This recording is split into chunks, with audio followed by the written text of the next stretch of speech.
Ħanaddu għas-silta tal-lum mill-Evanġelu skont Mattew, kapitlu 4, u nibdew naqraw minn vers 12 sa 17.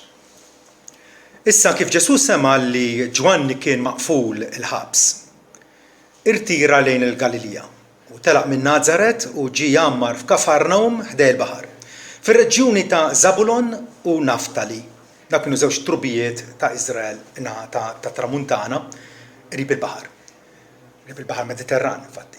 Sabiex titwettaq il-ħaġa mitkellma permezz ta' Iżajja l-profeta meta qal art ta' Zabulon u art ta' Naftali il-baħar lin mill-Ġordan, il-Galilija tal-Ġentili. In-nies li kienu bil-qiegħda fid-dalma raw dawl kbir u lil dawk bil-qiegħda fl-art u f'dell il-mewt żer ilhom id-dawl. Minn dak iż-żmien Ġesu beda jippriedka u jgħid: indmu għax qorbot saltnet ismawit. Amen.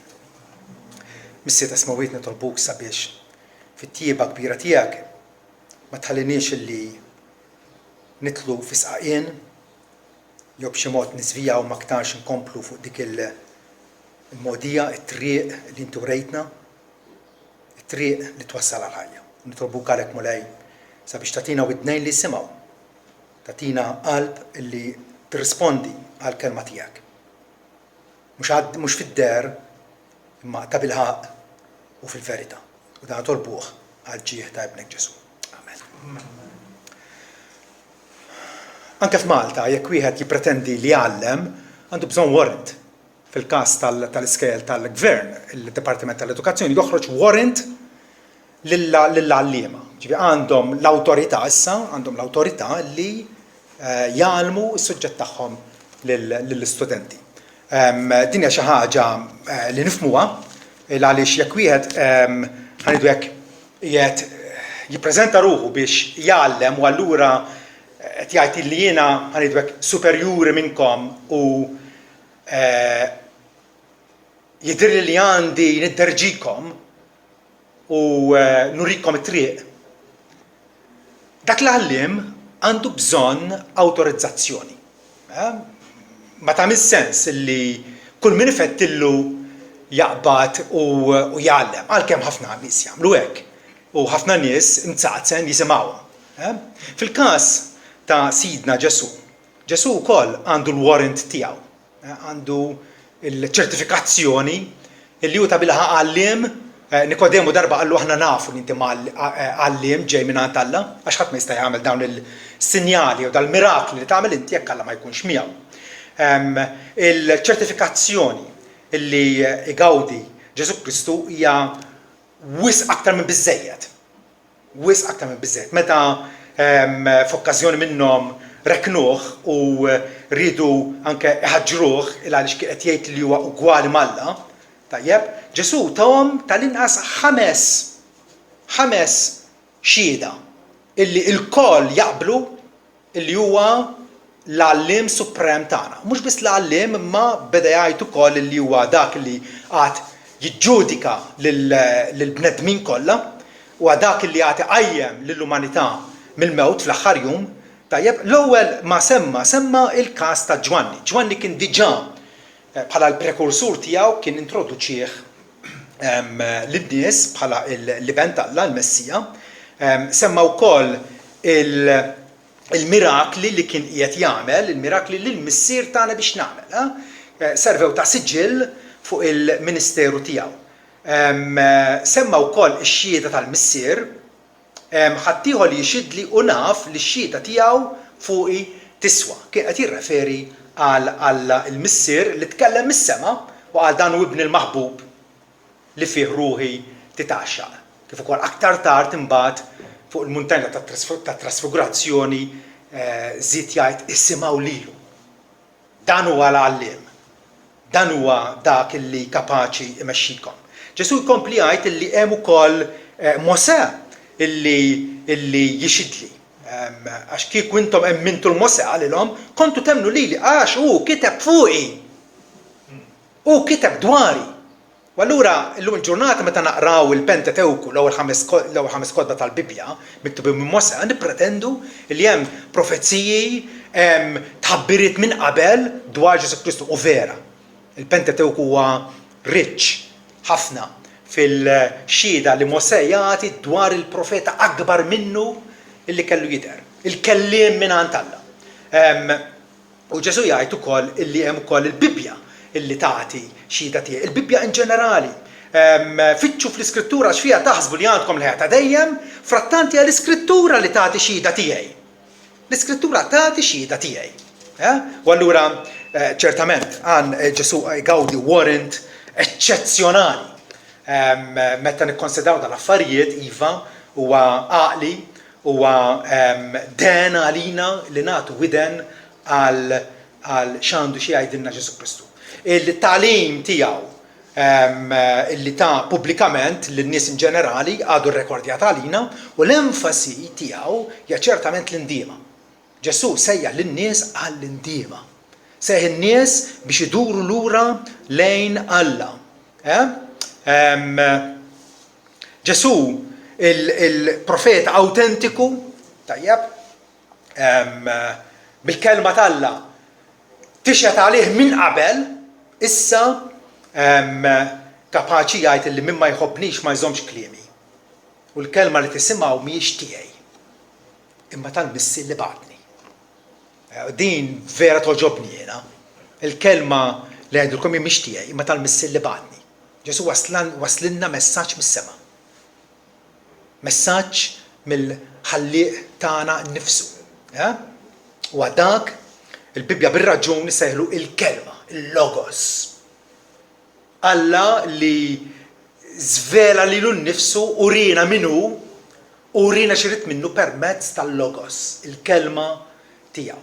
Fil-bidu kien il-kelma, l-kelma kien Alla u l-kelma kien Alla u l-kelma sar laħam, jew sar bniedem u għamar fostna. U aħna rajna l-glorja tiegħu. U allura illi tkun segwaċi ta' Ġesu jkollok widnejk miftuħa għalih. U kif Ġesu sejħilna biex aħna nsegwuh dinja triq tal-erf, hija triq tal-erf, mhux vera. Hawnhekk Mattew jillimita ruħu biex jikkwota profezija waħda mill-bosta profeziji illi inkitbu dwar Ġesu sekli ta' snin qabel ma twieled f'Betlehem. Ġaraw bliema mod Alla ma jridniex nemnu blama, ma jridniex naqbżu xi qabża fid-dlam u ma nafux fejn sejrin. Il-fatt illi Ġesu der ma kienx kombinazzjoni der skont il-pjan Alla u Alla ta' xhieda tiegħu. Xhieda inkonfutabbli tiegħu. Xhieda inkonfutabbli huwa biss lama tad-dnub illi ma jħallikx tara id-dawl. Id-dawl illi ġie fid-dinja. Jien huwa d-dawl tad-dinja. Mi jimxi waraj ma jimxix fit-tlam. Iżda jkollu id-dawl tal-ħajja. Il-dawl skont Iżajija li kiteb 700 sena qabel ma tweled Ġesu. Jgħid illi tela fuq nies li kienu jgħixu fid-dalma. U din hija l-umanità in ġenerali bażikament. Aħna jidrilna li aħna bravi, jidrilna li aħna orrif. Frattant il-Bibja tikkundanna il-koll lilna il-koll u tajt m'hemmx biża' Alla qudiem għajnejhom. Il-koll ħarġu barra mit-triq. Il-koll huma mitlufin, il-koll huma maħassra. Dan huwa il-verdett Alla fuqna. Frattant Alla fi ħnientu issa għamel illi iżerna id-dawl fuqna. Iżerna id-dawl fuqna. Dawk bil-qiegħda fid-dalma raw dawl kbir. Ma kienx xi dawl ta' musbieħ, dawl bil-kemm taraħ, huwa dawl kbir. Dawk bil-qiegħda fl-art u fdell il-mewt wallu nies mingħajr tama. Fuqhom żerna id-dawl. Għandna sbieħ ta' jum ġdid, Ġesu jġibilna tama ħajja, tama li ma titdiżappuntax, imqar għall-għar nies. Int min int. U x'inhu l-passat tiegħek? L-isfond tittrobbija forsi negattiva illi rċivejt.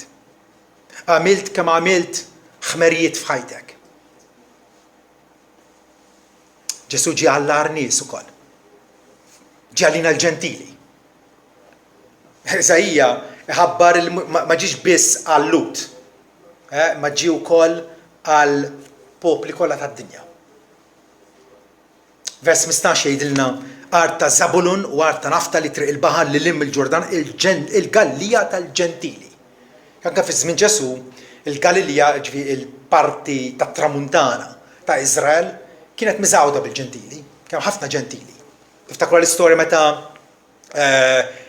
Ġesu il-tama wieħed indemonjat u mbagħad l-ispirti ħżiena tiegħu daħlu fil-ħnieżer. Appuntu, kien hemm dal-nies pagani li kienu qegħdin irabbu l-ħnieżer hemmhekk kienet li kienet xi ħaġa kontra l-liġi għaliex il-ħanżi ma setax jittiekol. Il-dera ta' Binalla fostna issa tagħmel differenza radikali. L-umanità li l-Bibja penġina qisha qiegħda fil-lejl, matul il-lejl, miexi ma tafx fejn insejjer. Taħbad il-bniedem groping after truth ngħidula din aħna. Jipprova jsib il-verità u anke jekk isiba ma jarafix li għal-verità. Ma jarafix. Ma għandux l-abbiltà fih innifsu. Frattant Ġesu ġie bħal xemx fl-nofsinhar biex aħna ma nibqgħux fit-tlam.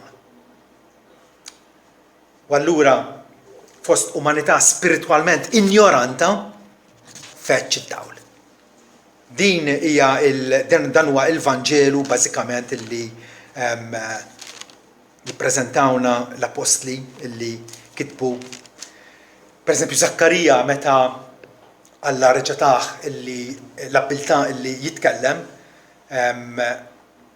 jgħid illi rigward it-tifel tiegħu Ġwanni l-Battista.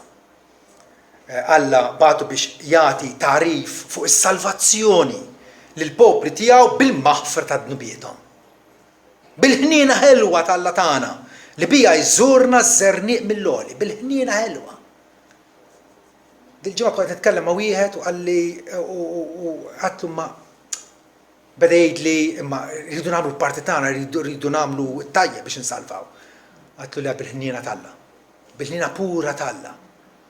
U baqa' jisu skantat qudiemi kif jista' jkun bil-ħniena ħelwa ta' Alla tagħna li bija jżurna ż-żernieq mill-għoli biex idawwa lil dawk li qegħdin fid-dlam u fit-del tal-mewt biex jmexxi riġlejna fit-triq tas-sliem. L-inizjattiva hija talla. Alla illi skont il-pjan etern tiegħu issa jilħaq dinja mitlufa. Meta l-apostli ħarġu minn Ġerusalemm u bdew jinferxu u l-Knisja bdiet tikber, l-istand tagħhom kien dejjem illi n-nies li jiltaqgħu magħhom li mhumiex fix-xirka magħhom huma fid-dlam.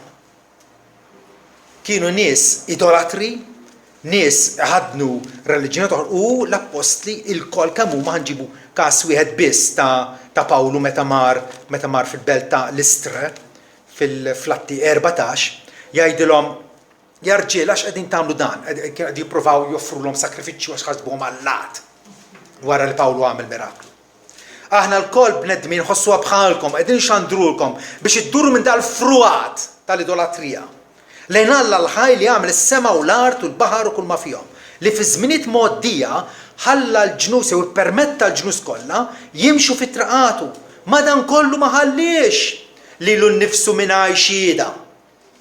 Alla ta' prova lil bnedmin illi jeżisti, illi huwa hemm.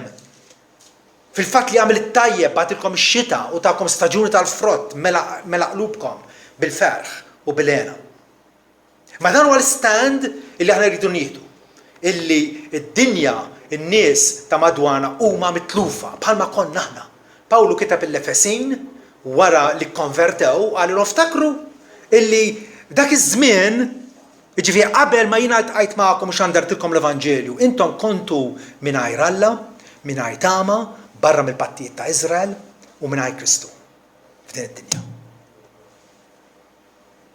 Dik hija differenza radikali illi iġibilna Ġesu Kristu. Ġesu huwa d-dawl veru. Huwa d-dawl veru. F'soċjetà pluralistika fejn l-għajta pubblika hija kulħadd għandu dritt jagħżel għal innifsu, Ġesu jgħid jien huwa d-dawl tad-dinja. Jien huwa d-dawl tad-dinja, jien huwa r-raj tajjeb, jien huwa l-bib jekk xi ħadd jidħol minni isalva. Huma jassumi li hemm ebda bibien oħra ħlief bibien forozz. Ġwanni introduċi l-Vanġelu tiegħu kapitlu 1 vers 4 jgħidilna illi fih kienet il-ħajja u l-ħajja kienet id-dawl tal-bnedmin u d-dlam jiddi fid-dlamijiet u d-dlamijiet ma fehmuhx, din il-problema.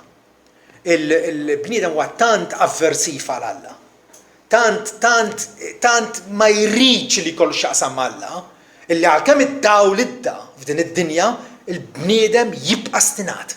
Il-bniedem jibqa' stinat. Aktar l-qudiem vers 9 jgħidilna dak kien id-dawl veru li jdawwa lil kull bniedem li jiġi fid-dinja. Kien fid-dinja u d-dinja saret bih u d-dinja ma rfitux. L-ironija vera, l-ironija. Ħtija tal-perversità. Għanħobbu nsejħula d-depravità tal-bniedem. Il-bniedem maqtuħ mill-ħajja tagħna. Ġesu ġie u l-ewwel ħaġa qalilna emmen fid-dawl, imxi fid-dawl. Konna niġbru l-messaġġ tiegħu, emmen fid-dawl, imxi fid-dawl. Inkantaw kanzunetta afda u obdi għax mod ieħor m'hemmx biex kuntent tkun fi Kristu li ftit afda u tobdi. Però kif jesprimija Sidna Ġesu jew aħjar fiġ-Ġwanni 12 vers 35 jgħidilna illi ftit żmien ieħor id-dawlu magħkom. Imxu waqt li għandkom id-dawl biex ma jiġix fuqkom id-dlam. Issa li għandkom l-opportunità, issa li qegħdin tarawni, issa li tafu biha, irrispondu. Għax min jimxi fid-dlam ma jafx fejn hu sejjer. Waqt li għandkom id-dawl, emnu fid-dawl biex issiru uliet id-dawl. Għal qed jagħti l-opportunità kull fejn jasal l-Evanġelju biex aħna nirrispondu għad-dawl. Għaliex imbagħad jiġi dak il-jum meta għalkemm nkun nixtiequ ma jkunx possibbli. Infatti, Ġwanni jkompli jgħidilna hawnhekk li Ġesu tkellem dal-ħwejjeġ u telaq u nħeba minnhom. Wara għalhom dal-affarijiet inħeba minnhom. Għar ma ħsbux li nistgħu nindmu jew nduru le Alla meta rridu, meta jfettlilna, meta joġobna. Kollox jiddependi fuq il-ħniena ħelwa ta' Alla tagħna. U allura il-mistoqsija tagħna hija din kif nista' nibbenifika? Kif nista' nibbenifika mid-dawl illi ġabilna Ġesu Kristu? Biex ma nibqax miexi blamment minna ma naf id-destinazzjoni tiegħi, minna ma naf se jiġri minni. Kif nista' niggwadanja? Dawn net irridu nirrikonoxxu il-jed u l-awtorità u l-pussess tal-Alla fuqna. Irridu nirrikonoxxu li Alla l-ħallieq għamilna u allura ħal tiegħu. Tiegħu bil-ħolqien. Tiegħu bil-ħolqien. Tiegħu wkoll għax għandu jed fuqna. Għandu jed fuqna. Ġesu qal orbot saltnet ismewwiet. Ir-renju t'Alla, il-gvern t'Alla fuqna, tajjeb, Ġesu esprimih illi ħudu l-madmat tiegħi fuqkom. Madmat huwa jilbsu l-sir jew il-barri li qed jaħrad biex il-bidwi jkun kapaċi jidderġih waqt il-ħrid tiegħu. Madmat ifisser li inti qiegħed taħt xi ħadd ieħor, taħt l-awtorità tiegħu. Rridu nirrikonoxxu l-jed ta' Ġesu Kristu li għandu warrant mingħand Alla direttament u wkoll allura rridu nduru lejh. Il-kelma biblika hija indiema illi nindmu. Xi ħaġa li l-profeti matul iż-żminijiet dejjem appellaw in-nies ta' żmienhom li kienu dejjem jassumu li la darba aħna wlied Abraham, aħna discendenti fiżiċi ta' Abraham u allura ninsabu tajbin Alla, ma joqosna xejn. Frattant il-profeti dejjem appellawlhom biex ir-relazzjoni tagħhom Alla tkun waħda ħajja. Ma jafdawx f'ċirkonċiżjoni fiżika, imma jafdaw f'Alla l-ħaj. Eżekjel 33 każ minnhom. Ejdilhom għallilhom Alla. Daqskemm jien ħaj jgħid Sidi l-Mulej, ma nitaxxax b'mewt il-ħażin, iżda aktarx li l-ħażin jerġa' lura minn triqtu u jgħix. Erġgħu lura minn traqatkom il-ħżiena. Għaliex trid tmut o dar Iżrael? Ġifieri volja tkun privileġġjat u tgħix f'pajjiż ċivilizzat u għandek forsi trobbija eċċellenti u għandek l-ikbar barkiet. Xorta waħda għaliex trid tmut? L-indiema hija essenzjali. L-indiema hija indispensabbli. L-indiema għal-ħajja hija grazzja evanġelika. Hija grazzja illi hija marbuta intimament mal-Vanġelu. Ġesu meta bagħat lill-Apostli għalihom li intom xhieda ta' tal-ħwejjeġ u jiena nibgħatkom morru xandru l-ġnus kollha l-indiema għal maħfra tad-dnubiet. Fismi. Fismi. U allura il-bniedem ma jistax jindem mingħajr ma jaraf minu Ġesu Kristu. Mingħajr ma jdur lejh. Fidi, il-fiduċja tagħna f'Ġesu Kristu u d-dawrien tal-Alla jmorru flimkien. Ma tistax tifridhom. Sikwitu ma msemmija flimkien, però waħda neċessarjament tinvolvi l-oħra wkoll. Ġwanni 6 Ġesu jgħid ħadd ma jista' jiġi għandi jekk il-missier li bagħatni ma jiġbdux. U jien għad inqajmu fl-aħħar jum u miktub fil-profeti u se jkunu il-koll malmin minn Alla. Malmin minn Alla. Jista' jkun ikollok l-aħjar pastor resistenti, l-aħjar għalliem, l-aħjar professur, tajjeb, u jgħidlek biex tindem xorta tibqa' ma tindemx, li tkun mgħallem minn Alla biex tindem. Kull min mela sema u tgħallem mingħand il-missier jiġi għandi. Wieħed li huwa vera mgħallem minn Alla jiġi għand Ġesu Kristu, jirrikorri lejh. Hija grazzja evanġelika u hija wkoll grazzja salvivika. Bija permezz tagħha aħna nsalvaw. Permezz tagħha ninħarġu mit-tlam għad-dawl meravigliuż ta' Alla missierna. Meta Pawlu kiteb il-Timotju għallu illi għandu jkun ġentili u paċenzjuż man-nies. Meta nfehmu lin-nies u nagħtuhom xhieda, tajjeb, tippretendix il ħajkollok kollox wartu żgħar, ħajkollok il-protesta, ħajkollok nies li ma jirraġunawx, ħajkollok nies li jopponuk. Allora ma jimpurtax però, ikkorreġi bil-manswetudni lil dawk li jopponuk qabli Alla jagħtihom l-indiema biex jaslu għat-tarif tal-verità u jiġu f'sensihom u jaħarbu min-nassa tax-xitan. Qed naraw hawnhekk li l-indiema hija grazzja li jagħtihilna Alla. Jagħtihilna Alla. Qabli Alla jagħtihom l-indiema. Hija għotja mingħand Alla.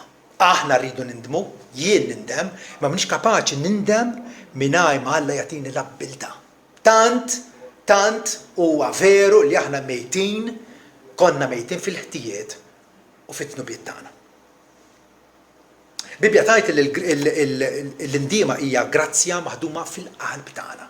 Mhix xi ħaġa fuq ix-xuftejn, mhix xi ħaġa esterna, hija xi ħaġa li dwarha il-profeta Zakkarija jgħid hekk. Jiena se nsawwa fuq dar David, fuq in-nies ta' Ġerusalemm l-ispirtu tal-grazzja u tat-talb u jħarsu lejja. Lejn min? Lejn Ġesu Kristu. Iħarsu lejja lejn min huma nifdu u jixru għalih bħalma wieħed jixer għal ibnu l-waħdien u jibku biki tamrar għalih bħalma wieħed jibki biki tamrar għal liben il-kbir.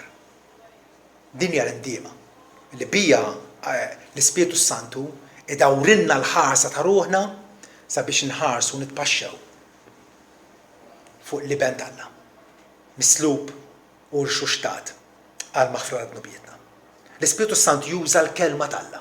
Għalhekk aħna nagħtu importanza tremenda, importanza primarja l-kelma Alla. Irridu nxandruha. Meta hemm żewġ żminijiet meta tista' xandra l-kelma Alla. F'waqtu barra minn waqtu. Ġifieri ħin kollu. F'kull okkażjoni, f'kull opportunità, tajjeb, u mhix qed jirrispondu n-nies jew le, xandar il-kelma. Pawlu jgħidu l-Timotju sus fuqhom, kun paċenzjuż, ibqa' għallem il-kelma Alla. Għaliex? Għax dak il-messaġġ tal-Vanġelu l-Ispiritu Santu kapaċi jużah biex idawwar in-nies lejn Ġesu Kristu. Il-grazzja wkoll, l-indiema jew ukoll grazzja kontinwata. Appena tindem, tibqa' niedem.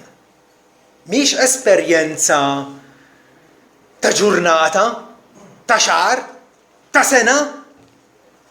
Hija esperjenza li tibqa' miegħek għomrok koll il-bqija ta' għomrok. Fil-każ tiegħi jiena ndimt 20 sena.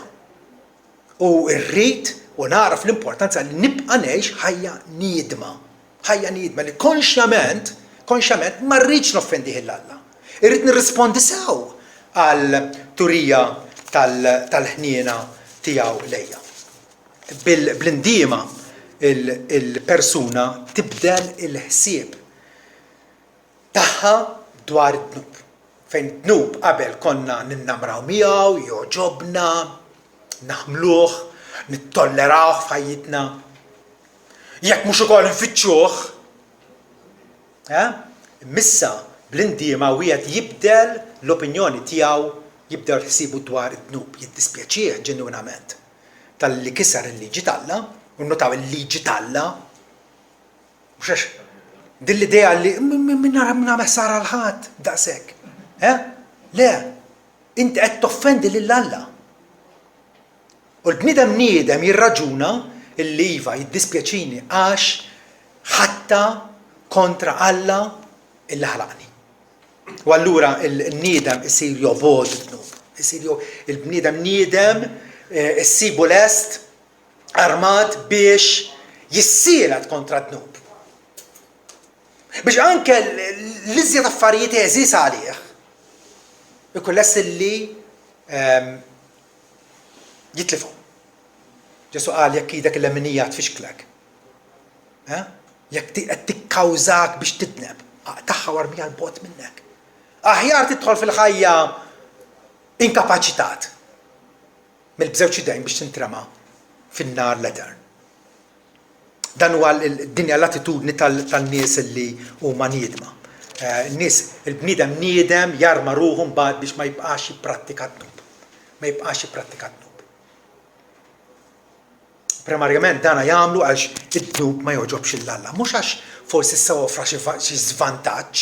Ħajdu każ sempliċi pereżempju mela jiena sraqt minn fuq ix-xogħol tajjeb li mgħallem qabadni u għalli ma kont sentik promotion ix-xahar dieħu issa mhux ħaddieħlek. Qed tifhem jien tispjaċini. Imma għalfejn tispjaċini? Maħabba żvantaġġ issa li jiena m'iniex ħangawdi illi kieku ma sraqx kont ingawdi. Il-bniedem jirraġuna il-fatt li sraqt. Il-fatt li sraqt. U rejt kemm jien ribellus kontra Alla li qalli la tisraqx. Mhux se jiġri minni. Id-dnub ma tibqax tagħmlu għax ma joġobx il-Alla. Pawli saqs il-mistoqsija allura nibqgħu fit-dnub biex toktor il-grazzja u Alla l-ħares nirraġunaw hekk. Ma tafux li intom mittu ma' Kristu u qomtu għal ħajja ġdida. Mela, l-indiema hija bidla radikali, bidla mill-qiegħ, mill-eruq tagħna. Mhix sempliċement qed nillapazza fuq barra kif nidher, m'għadniex inbejjeb, m'għadniex nittaqqab. Biex indiema, dik hija riforma. U tajba, imma bija ma salvax. Ja l-indiema li inti dduli Alla u trid li jkun hemm dik ir-relazzjoni bejnek u bejn Alla. L-indiema hija bidla radikali fil-ħsieb li tirriżulta f'bidla viżibbli fl-azzjoni. L-azzjoni tagħna, id-diskors tagħna, anke kif naħsibha ikun imbagħad differenti, tkun jaqbel mal-iskrittura mazza. 150 sena ilu William Arnott kiteb hekk ara. Id-differenza bejn il-bniedem mitluf u l-bniedem konvertit mhijiex li wieħed għandu dnubiet u li ieħor m'għandux. Iżda li wieħed jissieħeb mad-dnubiet eżistjaw kontra Alla. Dak huwa l-mitluf. U li ieħor jinsab fuq in-naħa Alla rikonċiljat kontra d-dnubiet mibgħuda tiegħu. Iva. Bniedem huwa li jiena ngħid jien favur Alla. Jien fuq in-naħa Alla. Kontra d-dnub tiegħi. U l-bniedem niedem huwa l-ewwel ħaġa u fuq kollox ikkonċernat u mikdud dwar id-dnub tiegħu. Pawli jgħid bniedem miżerabbli li jien, min ħajħlisni mill-ġisem ta' dal-mewt? Il-fatt li kien għadu qiegħed jaf il-liġi tal-Alla jafa u mhux qed jobdija kemm suppost jobdija. Indmu jgħidilna Ġesu għax orbot saltet ismewwiet. Matul l-Vanġelu ta' Ġwan ħankomplu nisimgħu Ġesu ħabrinna s-saltna tal-Alla. U jgħidilna kemm huwa essenzjali aħna niddaħlu fiha. Is-saltna tal-Alla, li nkunu taħt ir-renju tal-Alla, ir-renju grazzjuż tal-Alla. Fuq li ma naħat insab. Ġo s-saltna jew barra s-saltna. Niedem jew mintix. Kemm inti affettwat bil-bxara tajba li ġabilna Ġesu Kristu? X'differenza għamlet? Ġesu li ġie bħala d-dawl fuqhom żerna id-dawl. Kemm int ferħan bil-possibilità li tkun liberat mid-dnub biex tgħix għall-unur tal-Alla. Pawlu ifakkar lit-Tessalonkin meta kitbilhom l-ewwel ittra tiegħu għalilhom intom mudell għal ħaddieħor. Kif irreaġixxejtu għall-ippritkar tal-Vanġelu meta ġejt fostkom. Vera għandi pjaċir bikom, għalax intom dortu lejn Alla mill-idoli biex taqdu l-Alla ħajju veru. Ara kif jispjega l-indiema. Intom dortu lejn Alla mill-idoli biex taqdu l-Alla ħajju veru, mhux kwalunkwe Alla tal-immaġinazzjoni tiegħek. Alla tal-Bibja. Alla li kellimna permezz tal-profeti u l-apostli tiegħu. Supremament Ġesu Kristu ibnu. U biex tistennew mis-sama l-ibnu jgħidilna li għamu bellimwiet Ġesu li ħlisna mill-għadab li ġej. Il-bniedem niedem jemmen l-Vanġelu għalmenu fil-veritajiet kruċjali tiegħu. Li Ġesu ħlisna mill-għadab tal-Alla bil-mewt tiegħu li servit ta' pattija adekwata għal ħtijiet kollha tagħna. U Ġesu jagħtina tama illi meta se jerġa' jiġi se jarafna bħala tiegħu. Għal dawk illi ta' bilħaq minn issa huma preparati li jimxu fit-triq id-dejqa, it-triq tal-indiema. Amen.